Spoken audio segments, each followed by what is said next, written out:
I was always looked down on by my in-laws, and they let their son mistreat me, until my daughter's brave action forced them to face justice. My name is Amanda, and I need to tell you something that changed everything. 3 years ago, I thought I knew what rock bottom felt like. I was wrong. It was Thanksgiving 2021, and I was standing in my own dining room, my cheek burning from the slap that had just echoed through the house. The turkey I'd spent 4 hours preparing sat untouched on the table, surrounded by his family members, who were looking at me with a mixture of satisfaction and disgust. "Me, now you'll learn some respect," his mother said, dabbing her mouth with the cloth napkin I'd ironed that morning. "A woman should know her place." His sister nodded approvingly. "Poor Marcus has been dealing with this attitude for years. We've been telling him he's too patient with you."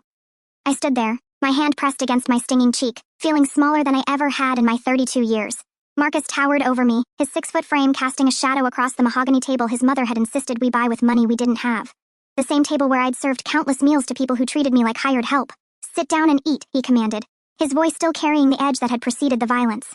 "And maybe think about what you did to deserve that." What had I done? I'd asked his uncle to please not smoke cigars in the house because Lucy had asthma. That was it. That was my crime worthy of public humiliation. I looked around the table at these people I'd tried so hard to please for 7 years. His father, an insurance salesman who acted like he ran Wall Street. His mother, who'd never worked a day but criticized my every attempt at contributing to our household. His sister, Monica, who'd been divorced twice but felt qualified to give marriage advice. His uncle Pete, whose cigar smoke was apparently more important than my daughter's ability to breathe. They were all watching me, waiting to see if I'd crumble completely. I could feel their anticipation, their hunger for my total surrender. Then I heard a small, calm voice from the kitchen doorway. "Daddy, you shouldn't have done that." Lucy stood there, all 52 pounds of her, holding her tablet in her small hands. She looked so tiny in her purple dress, the one I'd bought specially for today, hoping this Thanksgiving would be different. Marcus turned toward his daughter, his face still flushed with anger. "Go to your room, Lucy. Adults are talking." But Lucy didn't move. She looked directly at her father with those dark eyes that were exactly like mine and spoke with a composure that would have impressed seasoned negotiators. "I recorded everything, Daddy, the hitting and what everyone said after. I already sent it to Grandpa Jim." The silence that followed was deafening. Marcus's face went from red to white in seconds. His mother's fork clattered against her plate. "What did you just say?" Monica whispered. Lucy held up her tablet, and I could see the recording app was still running. "I've been recording you for weeks, Daddy," she said. "Grandpa Jim taught me how. He said if anyone ever hurt Mommy, I should make sure there was proof." Marcus lunged toward Lucy, but she stepped back quickly. "I already uploaded everything to the cloud, Daddy. Grandpa Jim has copies now. He's probably already on his way." I watched my 9-year-old daughter, this tiny person I'd been trying so desperately to protect, and realized she'd been protecting me instead. While I'd been suffering in silence, she'd been building a case. His Uncle Pete stood up abruptly. "We should go. Nobody's going anywhere until we figure this out." Marcus snarled, but his voice was shaking now. Lucy looked at her father with pity that seemed far too mature for her age. "Grandpa Jim says men who hit women are cowards. Daddy, he's going to want to have a talk with you." Let me take you back 3 hours before that moment to show you how we got there. It was 2 o'clock in the afternoon, and I was standing in my kitchen, methodically basting the 18-pound turkey that would feed the people who despised me. My hands were shaking slightly, not from nervousness about the meal, but from the verbal assault I'd endured since dawn. "The stuffing smells burned," Marcus had announced from his recliner, though I knew it wasn't. I'd made the same recipe for 7 years, perfecting it each time, hoping someday it would earn me a single compliment. "I'll check it again," I'd replied, keeping my voice level. Experience had taught me that any hint of defensiveness would trigger an escalation. Lucy sat at the kitchen island, supposedly doing homework, but actually watching me with those perceptive eyes. At 9, she'd developed an unsettling ability to read the emotional temperature of our house. She knew that when Daddy's voice carried that particular edge, when Mommy's shoulders tensed in that specific way, trouble was coming. "Mama," she whispered when Marcus went upstairs to shower, "your face is doing that thing again." I touched my jaw, realizing I'd been clenching it so tightly my teeth ached. "What thing, baby? The scared thing, like when you're trying not to cry?" I knelt beside her chair, smoothing her dark hair that was so much like my own. "I'm just tired, sweetheart. Big dinners are a lot of work." But Lucy wasn't buying it. She'd inherited my intuition along with my eyes, and at 9, she was already more emotionally intelligent than her father would ever be. "He's going to be mean to you today," she said matter-of-factly, coloring in her math worksheet with a purple crayon. "Grandma Patricia called this morning. I heard her say, 'You'd better not embarrass the family.'" My heart sank. I'd hoped Marcus's mother would skip this year, maybe visit Monica instead. But Patricia never missed an opportunity to remind me of my inadequacies in front of an audience. "Lucy, you don't need to worry about grown-up stuff," I said, though we both knew she'd been worrying about grown-up stuff since she was old enough to understand that other daddies didn't make their mommies flinch.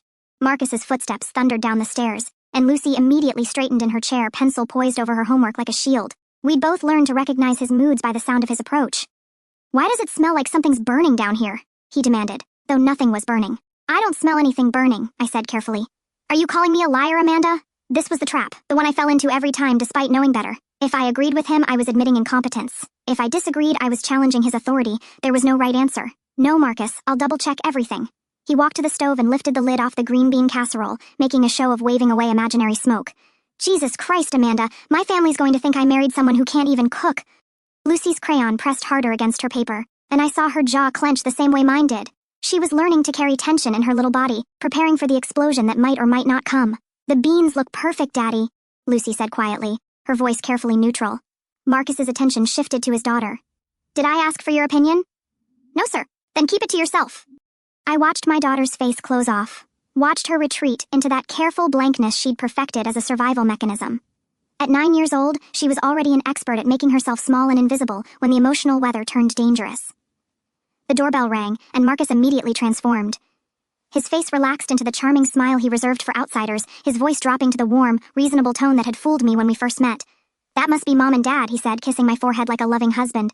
I almost laughed at the performance. In the span of 30 seconds, he'd morphed from my tormentor into my devoted partner, ready to play the role of the perfect son-in-law.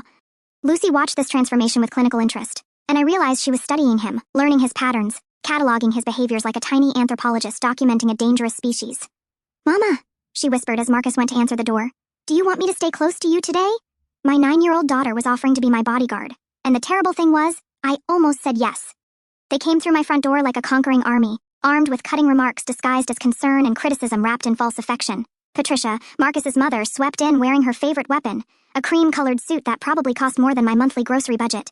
She air-kissed my cheeks while scanning my appearance with the thoroughness of a building inspector looking for code violations. Amanda, dear, she said, her voice dripping with artificial sweetness, you look tired. Are you sleeping enough? It was her opening move, disguised as maternal concern, but designed to plant the seed that I looked haggard, worn down, insufficient for her precious son. Marcus's father, Robert, followed behind her, already reaching for his phone to check the stock market because apparently even Thanksgiving couldn't compete with his portfolio's performance. He managed a grunt of acknowledgement in my direction before settling into what had become his chair in my living room. But it was Monica who brought the real artillery. Marcus's 35-year-old sister had perfected the art of the backhanded compliment, and she deployed her first strike before she'd even removed her coat.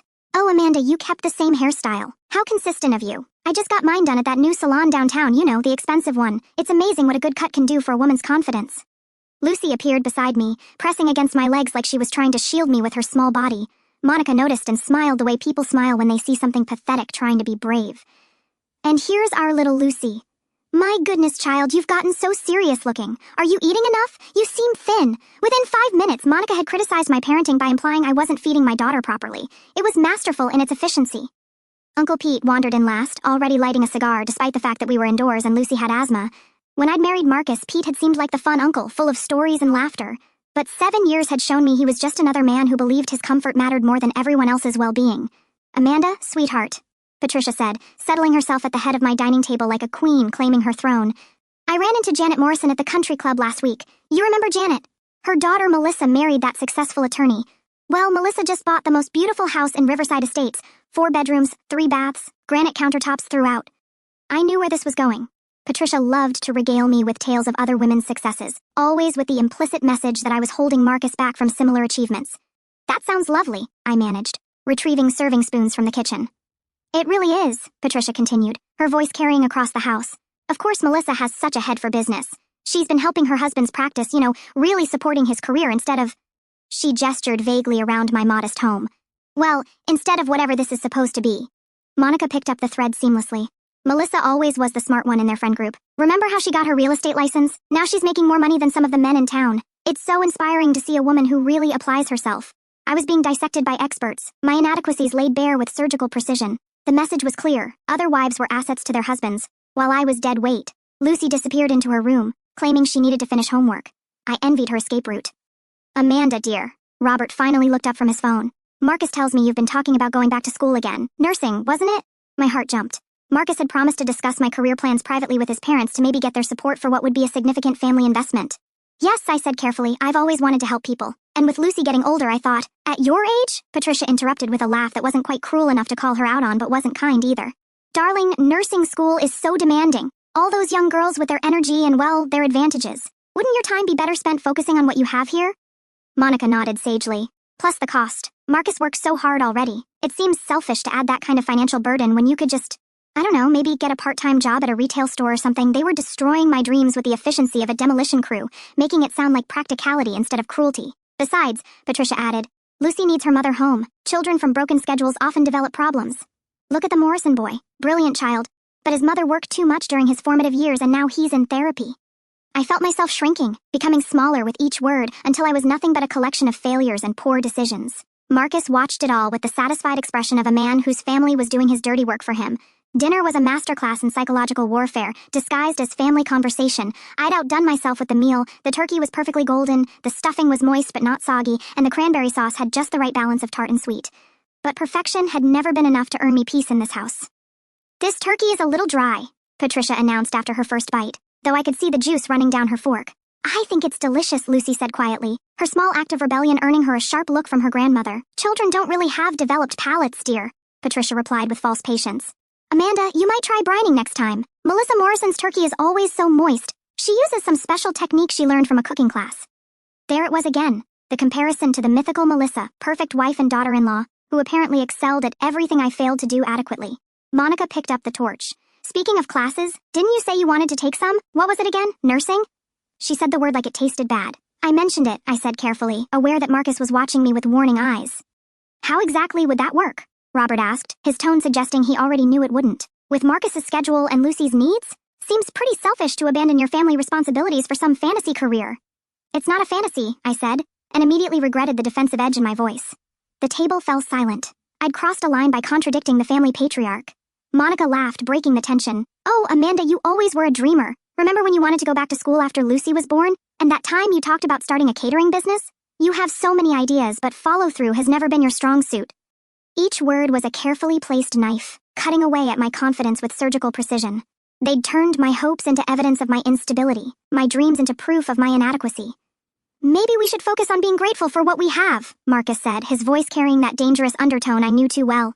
Uncle Pete, who'd been steadily working through a bottle of wine while smoking his cigars, decided to join the conversation. You know what your problem is, Amanda? You don't appreciate what you've got. Marcus works his ass off, pardon the language, to provide for this family, and instead of being thankful, you're always wanting more. I just want to contribute, I began. Contribute? Pete's voice rose. You think raising a child and keeping house isn't contributing? What's wrong with women these days? My generation understood what marriage meant. Lucy had stopped eating, her fork frozen halfway to her mouth as she watched the adults tear apart her mother's character. Maybe Amanda feels unfulfilled because she doesn't put enough effort into what she already has, Patricia suggested with false compassion. A happy wife finds joy in her husband's success, in her child's well-being. When we're constantly reaching for more, we miss the blessings right in front of us. They were suffocating me with their twisted logic, making my desire for education and purpose sound like ingratitude and selfishness. Monica delivered the final blow. Besides, Amanda, let's be honest, you're 32. Even if you did finish nursing school, you'd be competing with girls who are 22 and don't have all the complications of family life. It's just not realistic. Something inside me snapped. Not the explosive kind of snap that leads to dramatic confrontations, but the quiet kind that happens when you finally see clearly through years of carefully constructed gaslighting. You know what? I said, my voice steady despite the rage building in my chest. I'm 32, not 92. And maybe those 22-year-olds don't have my life experience, my motivation, or my understanding of what really matters. The silence that followed was arctic. Marcus's face flushed red. Amanda, he said, his voice carrying a warning that anyone else would have heeded. But I was done being warned, done being silenced, done being made small by people who needed me diminished to feel powerful. No, Marcus, I'm tired of apologizing for having ambitions. I'm tired of pretending that wanting more than this makes me ungrateful. That's when he hit me. The slap echoed through the dining room like a gunshot. For a moment, everyone froze. Then Patricia smiled, actually smiled, and nodded approvingly. Finally, she murmured, a woman needs boundaries. Let me tell you about Mrs. Stanley, Lucy's third-grade teacher, and how a simple school project became the key to our freedom. It was October, about a month before that devastating Thanksgiving dinner. Lucy had come home from school carrying a manila folder and wearing an expression I couldn't quite read. Serious but not troubled, like she was processing something important. Mama, I need help with a project, she announced, settling at the kitchen table where she always did her homework. I was folding laundry, grateful for a peaceful moment while Marcus was still at work. These quiet hours between Lucy's return from school and Marcus's arrival home had become precious to me, the only time I could breathe freely in my own house. What kind of project, baby? Lucy opened her folder and pulled out a worksheet titled Family Dynamic Study. My stomach clenched instinctively, though I couldn't have explained why. Mrs. Stanley says we need to observe and document how families communicate and solve problems, Lucy explained, reading directly from the instruction sheet. We have to record interactions between family members for 2 weeks and then write a report about what we learned. I sat down beside her, scanning the assignment. It seemed innocent enough, asking children to notice patterns in how their families functioned, to identify communication styles, to observe conflict resolution methods. What exactly does she want you to record? I asked, though part of me already suspected where this was heading. Lucy flipped to the next page, which contained detailed instructions about documentation methods. Students could write journals, create charts, or even use technology like tablets or phones to record family conversations, with permission, of course. She says it's important to capture real interactions, not just what we think happens, Lucy said, her dark eyes meeting mine. Sometimes families don't realize their own patterns until someone outside points them out. I felt a chill run down my spine. Mrs. Stanley had been Lucy's teacher for 2 months, and she'd struck me as unusually perceptive during our parent-teacher conference. She'd asked careful questions about Lucy's home life, noting that my daughter seemed hyper-vigilant and unusually mature for her age. Did Mrs. Stanley say anything else about this project? I asked. Lucy nodded. She said some kids might discover things about their families that surprise them, and if anyone feels unsafe or uncomfortable with what they observe, they should talk to her privately. The woman was brilliant. Without directly asking children to report abuse, she'd created a legitimate academic framework for them to document and seek help for unhealthy family situations. She also said we can share our recordings with other family members if we want to, Lucy added, like if we want to show our observations to grandparents or aunts and uncles who might be interested in family patterns. I stared at my daughter, this wise little person who seemed to understand the implications of this assignment better than most adults would. Lucy, I said carefully, you know Daddy sometimes gets frustrated when he's tired from work, right? She nodded solemnly. I know, Mama. Mrs. Stanley says all families have stress, but healthy families find ways to manage it without hurting each other. Without hurting each other. The phrase hung in the air between us like a revelation. Would you like me to help you with this project? I offered, though I wasn't sure I was ready for what we might discover. Lucy's face lit up with something I hadn't seen in months, genuine excitement mixed with hope. Yes. Mrs. Stanley says the most important thing is being honest about what we see, even if it's uncomfortable. That afternoon, while Marcus was still at work, Lucy and I set up her documentation system. She decided to use her tablet to record interactions, with backup notes in a composition notebook. We practiced with harmless conversations, discussing homework, planning weekend activities, talking about her day at school. But even in these innocent moments, I noticed patterns I'd never consciously acknowledged. How my voice automatically became smaller and more careful when we heard Marcus's car in the driveway, how Lucy instinctively moved closer to me when his footsteps approached, how both of us unconsciously braced for criticism or conflict. Mama, Lucy said, as we finished setting up her observation materials. Grandpa Jim called yesterday when you were at the store? My father had been checking in more frequently lately, though he lived 3 states away. A retired Army colonel, he had an uncanny ability to sense when something was wrong with his family. What did you two talk about? I asked him a hypothetical question. What kind of hypothetical question? I asked him what he would do if someone was hurting you. 2 weeks after Lucy began her school project, she asked me to sit with her in her bedroom after dinner. Marcus was downstairs watching television, his mood relatively stable after a good day at work, which meant we could speak freely without risk. Lucy closed her bedroom door and pulled out a small wooden box she kept on her bookshelf. The same box where she stored her most treasured possessions, ticket stubs from our rare mother-daughter movie dates, birthday cards from my father, and a photo of us at the beach from 2 summers ago, when she'd convinced Marcus to let us visit my family. Mama, I need to show you something, she said, her voice carrying the weight of someone much older than 9. She opened the box and pulled out her tablet along with a composition notebook filled with her careful 9-year-old handwriting. The sight made my stomach clench with a mixture of pride and terror.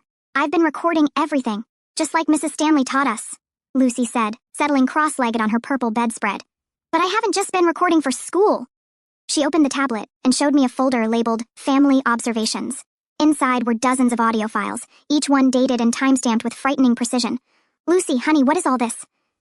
Evidence, she said simply, with the matter-of-fact tone she'd inherited from my military father. Mrs. Stanley says that when people do bad things, it's important to have proof so the right people can help. With small fingers that shook only slightly, she opened her composition notebook and showed me pages of meticulous documentation, dates, times, descriptions of incidents, and her emotional responses to what she'd witnessed. October 15th, 6:30 in the evening, Daddy yelled at Mama about dinner being late. Mama apologized even though she was only 5 minutes late. Daddy called her stupid. Mama's hand shook when she served his plate. October 18th, 7:45 in the morning, Daddy said Mama's hair looked like a bird's nest and asked why she couldn't try to look decent. Mama went to the bathroom and I heard her crying. October 22nd, 8:20 in the evening, Daddy grabbed Mama's arm when she tried to leave the room during an argument. Left marks? Mama wore long sleeves the next day. Lucy, I whispered, my heart breaking as I read her careful documentation of my humiliation. Baby, why didn't you tell me you were doing this? Because I knew you'd try to stop me, she said with devastating honesty. And because Mrs. Stanley says adults sometimes can't see their own situations clearly when they're scared. She was right. and her clarity was both impressive and heartbreaking. My 9-year-old daughter had recognized what I'd been unable to admit to myself, that we were living in a situation that required documentation, evidence, and outside intervention. I called Grandpa Jim again yesterday, she continued, and I asked him another hypothetical question. What did you ask him this time? I asked him if he'd want to know if someone was hurting his daughter and granddaughter, even if his daughter was too scared to tell him herself. My father. Of course, she'd thought of him. Colonel James Mitchell, who'd spent 30 years in the Army and had very specific opinions about men who hurt women. The same man who taught me to shoot when I was 12 and had made it clear that any boy who wanted to date me would have to meet his standards first. What did Grandpa say? Lucy's face grew serious. He said any man who hurts his family is a coward and a criminal. He said if someone was hurting us, he'd want proof so he could make sure it stopped forever. Lucy, sweetheart, this is a very grown-up situation. Mama, I'm already living in a grown-up situation, she interrupted, her voice steady but sad. I've been tiptoeing around Daddy's mood since I was little. I've been watching him hurt you and learning to be quiet so he won't hurt me too. I'm already grown up in all the ways that matter. She was right, and the truth of it cut through me like a blade. She pulled out another notebook, this one smaller and bound with a rubber band. I also made copies of everything and hid them in different places. One set is in my locker at school, one is with Mrs. Stanley, and one is uploaded to an email account that only Grandpa Jim and I know about. My 9-year-old had created a comprehensive evidence preservation system that would impress federal investigators. Lucy, what's your plan with all this? She looked at me with eyes that held both love and determination. I'm waiting for the right moment, Mama, when Daddy does something really bad in front of witnesses, when there's no way for anyone to pretend it didn't happen or wasn't that serious. And then I'm going to make sure everyone knows the truth, and I'm going to make sure Grandpa Jim can protect us the way he's always wanted to. My father had always been perceptive, but Lucy's phone call the next evening took his awareness to a whole new level. I was in the kitchen preparing dinner when I heard her talking quietly in the living room. Marcus was working late again, which had become more common as his frustration with life at home intensified. Hi, Grandpa Jim, Lucy said, her voice carrying that careful neutrality she'd perfected for difficult conversations. I wanted to ask you something for my school project about families. I moved closer to the doorway, pretending to organize the mail while listening to my daughter's half of the conversation. Well, I'm supposed to learn about how different families solve problems, she continued. So I was wondering, if someone in a family was being mean to someone else, like really mean, what would you do? There was a long pause as my father responded. I could imagine his face, the way his jaw tightened when he sensed trouble brewing around the people he loved. But what if the person being mean was bigger and stronger? Lucy asked. And what if the person being hurt was too scared to ask for help? Another pause. Lucy was walking a tightrope, gathering information while maintaining the pretense that this was academic curiosity. Hypothetically, she said, using a word that seemed too sophisticated for a 9-year-old but fit perfectly with her precocious intelligence. If someone was hurting you and Mama, would you want to know? Even if we didn't tell you directly? I had to grip the doorframe to keep from sinking to my knees. My daughter was reaching out to her grandfather, creating a bridge between our isolation and the help we desperately needed. Okay, Lucy said, her voice brightening slightly. And if someone did want to tell you about something bad happening, how would they do it? Like, what kind of proof would help you understand? The conversation continued for another 10 minutes, with Lucy asking increasingly specific questions disguised as academic curiosity. By the time she hung up, she'd essentially created an instruction manual for reporting domestic abuse to a retired military officer. Mama, she called softly, can you come here? I found her sitting on the couch, looking simultaneously like a little girl and like someone carrying the weight of adult responsibilities. Grandpa Jim wants to talk to you, she said, handing me the phone. My father's voice was gentle, but carried an edge I recognized from my childhood, the tone he used when he was preparing for battle. Amanda, sweetheart, Lucy's been asking some very interesting questions about family dynamics. Has she? I tried to keep my voice light, but my father had known me for 32 years. Questions that sound less like school curiosity and more like someone trying to figure out how to report a serious problem. The silence stretched between us across 3 states and 7 years of carefully maintained lies. Dad, everything's fine here. Lucy just takes her schoolwork very seriously. Amanda, his voice was quiet but firm. I didn't spend 30 years in the Army without learning to read between the lines, and I didn't raise you to lie to me when you're in trouble. I could feel tears threatening, the relief of being truly heard after years of being dismissed and minimized. If someone is hurting you or Lucy, I need to know. And if you can't tell me directly, then I need you to understand that there are other ways to communicate. Other ways? Lucy mentioned this school project involves documentation, recording family interactions. If someone were to share those recordings with me, I'd know exactly what to do with them. My father was giving me permission to ask for help without having to find the courage to ask directly. He was creating a safety net for both Lucy and me. Dad, I whispered, what if it's complicated? What if leaving isn't simple? Honey, I've seen complicated. I've handled complicated. What I can't handle is knowing my daughter and granddaughter are in danger. Thanksgiving morning arrived gray and cold, matching the dread that had settled in my chest like a stone. I'd been awake since 4 o'clock in the morning, not because I needed the extra time to prepare, but because sleep had become impossible when I knew what was coming.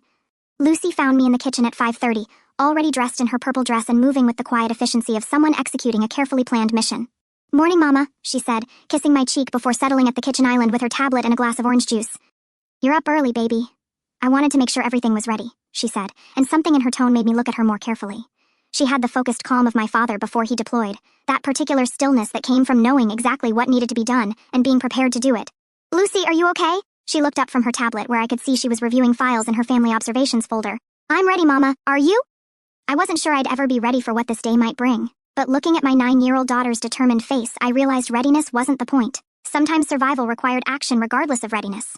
Marcus appeared in the kitchen at 7 o'clock in the morning, already dressed in his good shirt, and carrying the particular energy that preceded family gatherings, a mixture of performance anxiety and preemptive defensiveness that made him more volatile than usual.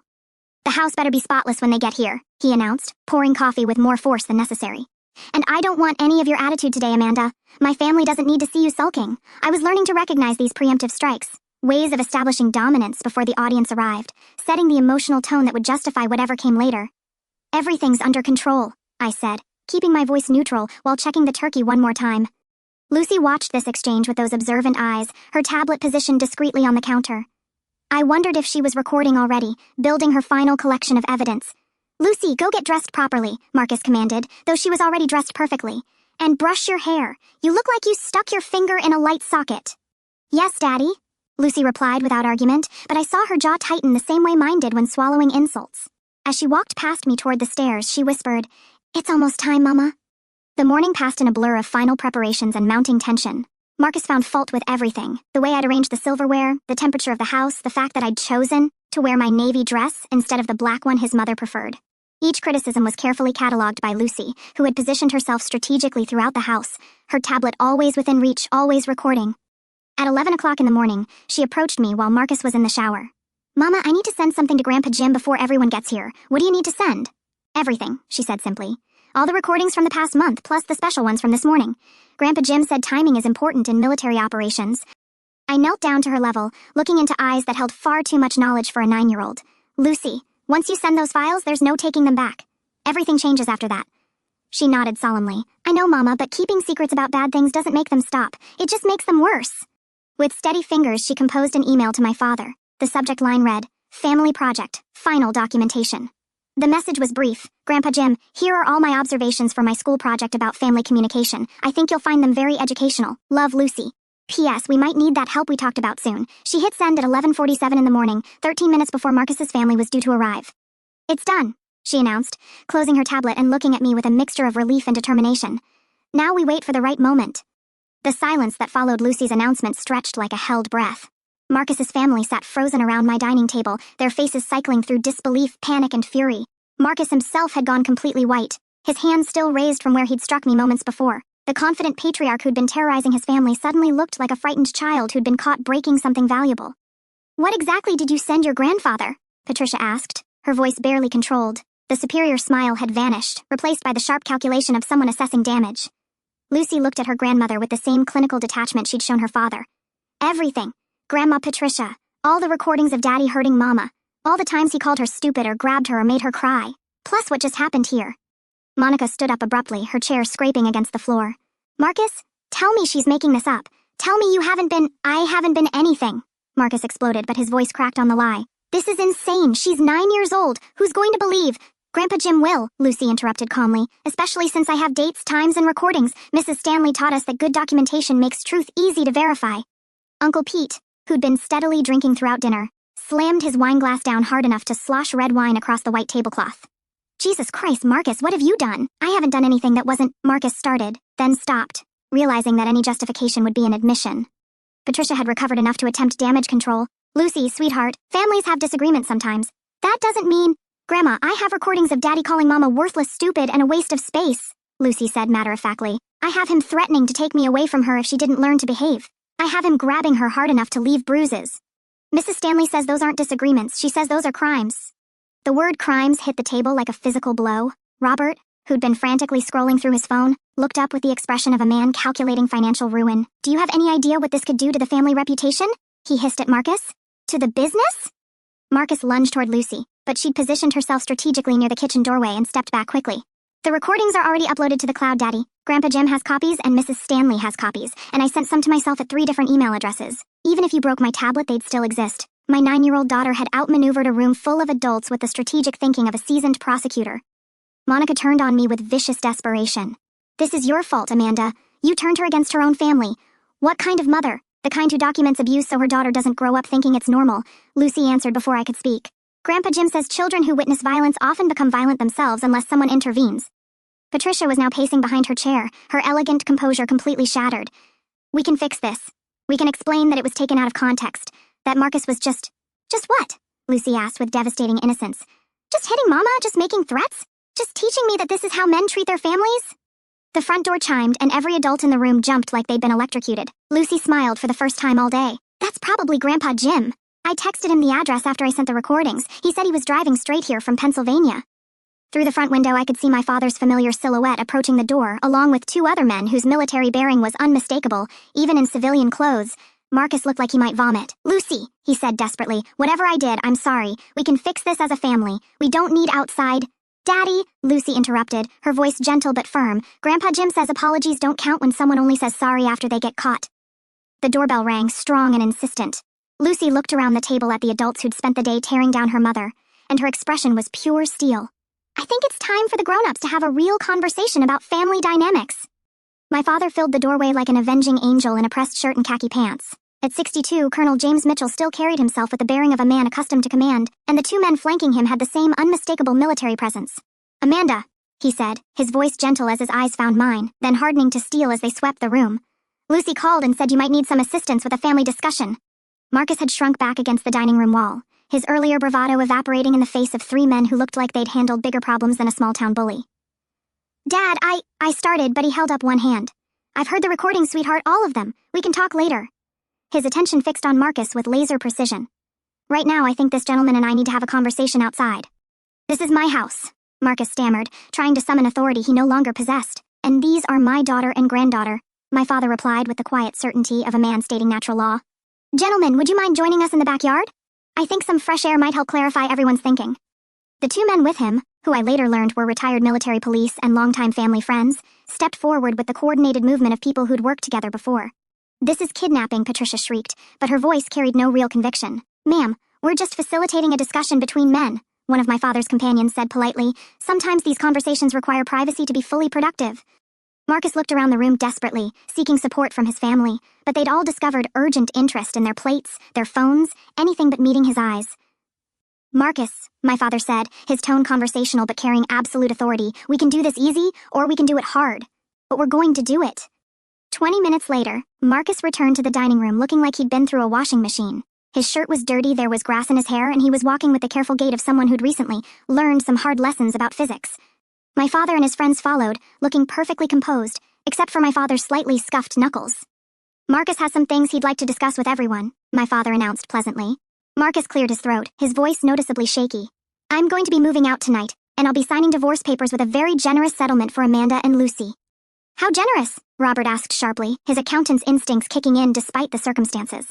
One of my father's companions pulled out a manila folder and handed it to Marcus, who opened it with shaking hands. The house is Amanda's, free and clear, Marcus read in a voice barely above a whisper. Full custody of Lucy to Amanda, with supervised visitation only after completion of court-mandated counseling. Monthly support payments of $4,000 until Lucy turns 18.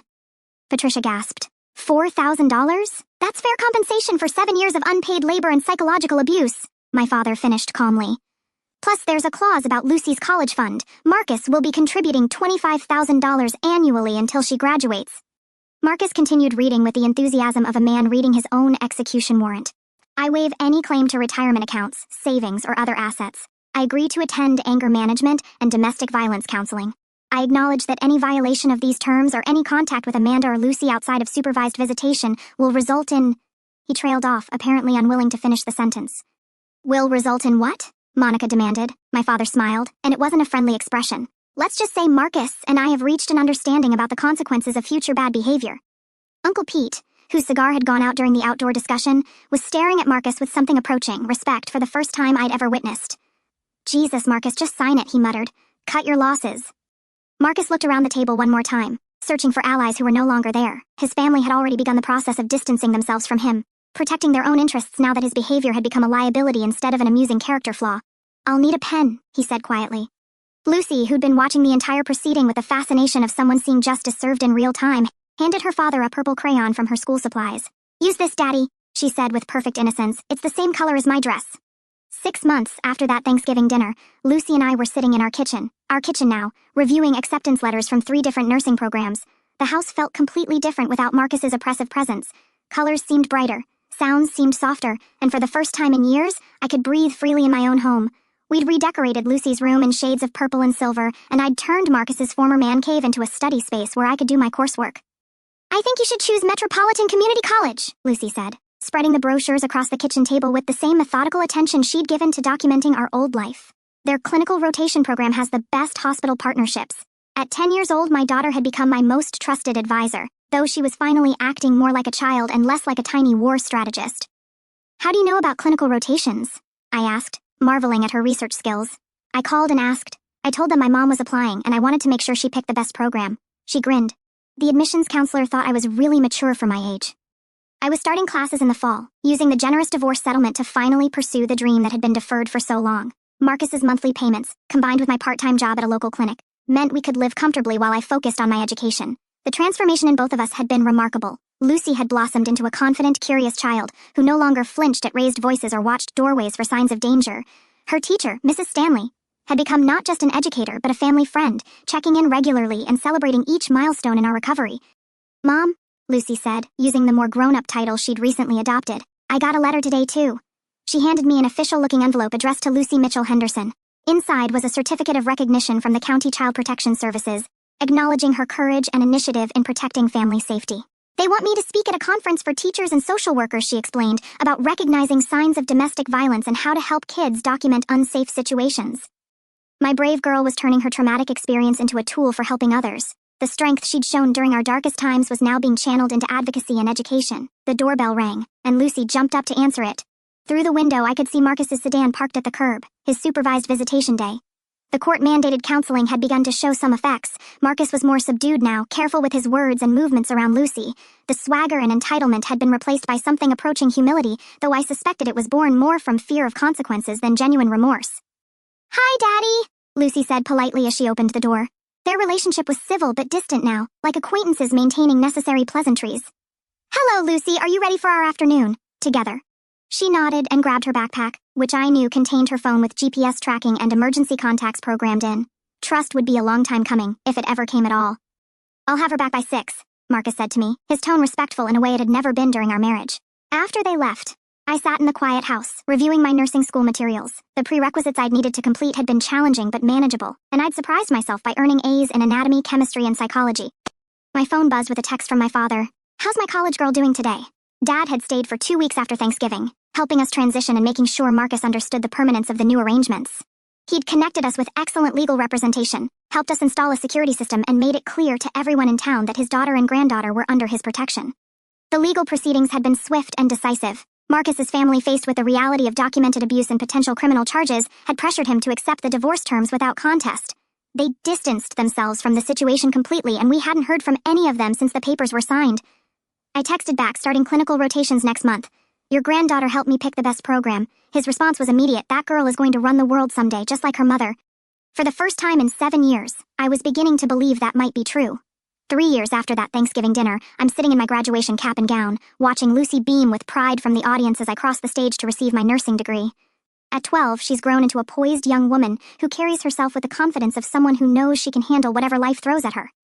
The wooden box where she once stored her evidence now holds different treasures: awards from school, photos from our travels to visit my father, and letters from other children who've reached out after hearing her speak at conferences. But she still keeps those original recordings, stored securely in multiple locations. Just in case, she tells me when I ask why she maintains such detailed backup systems. And because other kids need to know that documentation works, that adults will listen if you have proof. She's become something of a legend in child advocacy circles. The 9-year-old who outsmarted a room full of abusive adults and created a blueprint for other children in similar situations. Schools now invite her to train teachers on recognizing signs of domestic violence, and she speaks with the authority of someone who's lived through the unthinkable and emerged stronger. Marcus fulfilled his legal obligations for exactly 18 months before violating the restraining order. He'd been drinking, a problem that had worsened after his family disowned him, and decided to confront me at the hospital where I was doing my clinical rotations. Security cameras captured everything, and my father's friends ensured he understood that his second chance had been his last chance. He served 2 years in prison and moved to another state after his release. His support payments now come through a court-administered account, and we haven't seen him since Lucy's 10th birthday, when he sent a card she threw away unopened. His family scattered like leaves after the scandal. Patricia moved to Florida to live with her sister, claiming the stress had damaged her health. Monica remarried and moved to California, desperate to distance herself from the family name. Uncle Pete died of a heart attack a year later, and Robert's insurance business never recovered from the reputational damage. The house that once felt like a prison has become our sanctuary. Lucy and I host study groups here now, she for her accelerated academic program, me for my nursing board certification prep. The dining room where I was humiliated now echoes with laughter and animated discussions about literature, science, and Lucy's newest passion, law. I want to be a prosecutor, she announced recently. Specifically, I want to handle domestic violence cases. She's already volunteering with the county attorney's office, helping them understand how to interview child witnesses and collect digital evidence. At 12, she's more technologically sophisticated than most adults, and she uses those skills to help other children document unsafe situations. Mrs. Stanley, now retired, stops by regularly for tea and updates on our lives. She takes quiet pride in the role her family dynamics assignment played in our liberation, though she's careful not to take credit for Lucy's remarkable courage and strategic thinking. Some children are born with an innate sense of justice, she told me recently. Lucy just needed the tools to act on it. My father visits every few months, still protective but no longer worried. He's proud of the woman I've become, the nurse who specializes in trauma care, the mother who raised a daughter capable of changing the world, the person who transformed victimization into purpose. You know, Lucy said to me yesterday as we reviewed college brochures, yes, college brochures for a 12-year-old who's been accepted into a prestigious early admission program. I used to be angry that Daddy put us through all that. And now, she considered the question with the thoughtfulness that has always made her seem older than her years. Now I think maybe it was necessary, not because we deserved it, but because surviving it made us who we are. And who we are helps other people. That's my daughter's legacy. Not just her own escape from an impossible situation, but her commitment to ensuring other children don't have to endure what she endured. She's turned her childhood trauma into a superpower, her survival skills into advocacy tools. As for me, I'm a registered nurse now, working in pediatric emergency care, where I help other families navigate their darkest moments. I see Lucy's influence in every case I handle, her voice in every safety plan I help create. We're not the same people we were that Thanksgiving morning when everything changed. We're stronger, wiser, and utterly unashamed of the journey that brought us here. Sometimes Lucy still pulls out her tablet and pretends to record family conversations, but now it's a game, a reminder of how far we've come. The little girl who once documented abuse to save her family is now a young woman documenting success, joy, and the infinite possibility that opens up when you refuse to accept that suffering is your only option. We survived. We thrived. And we're making sure others can do the same. That's how this story ends. Not with revenge, but with transformation. Not with bitterness, but with purpose. Not with silence, but with the knowledge that sometimes the smallest voice in the room can change everything.